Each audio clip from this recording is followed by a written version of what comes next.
To me, this is a hugely important time in the industry. I see it as 5 stages of disruption, which is what's been going on in other industries for a long time. We're out of the denial phase. People understand something's happening. We're now in what I call the Cambrian stage. So just all kinds of stuff is happening all at once. And you're seeing billions of dollars being pledged to innovation and insurance by basically everybody. And there's going to be all sorts of innovation as a result of that. What we have to do is then get to the vetting stage, where we figure out who the winners and losers are, then scale, and then lather, rinse, and repeat to make sure that this kind of stuff still happens.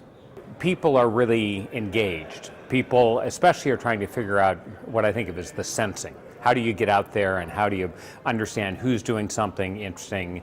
I would say people need to be thinking about how you get past the first order innovation, make distribution a little more efficient, handle claims a little better or whatever, to start really reinventing business models and getting to the second and third order innovation that you're seeing in other industries.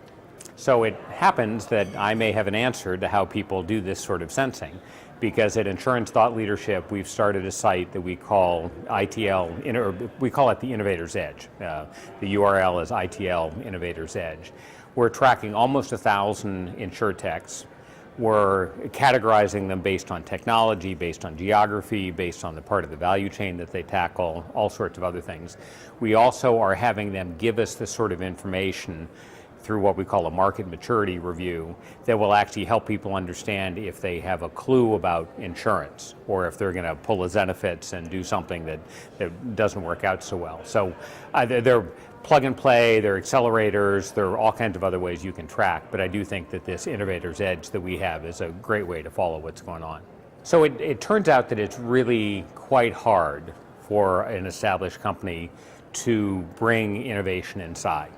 As I've said, I've been covering technology for more than 30 years. I've sort of been watching the same movie over and over again, just play out in different industries. You look at Kodak, which actually invented the sensor that is the core of digital photography, and yet they still missed it.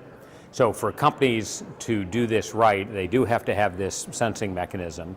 They then have to figure out how they vet, and in particular, they need to figure out how they're going to do testing internally in a way that uses time and budget allocated already by the CEO, so that you don't have people competing away that time and the budget, and then keep the CEO involved in a relatively small number of projects so that they can test these, kill the bad ones quickly before they cost you money, and then start to roll out the ones that look like they have promise.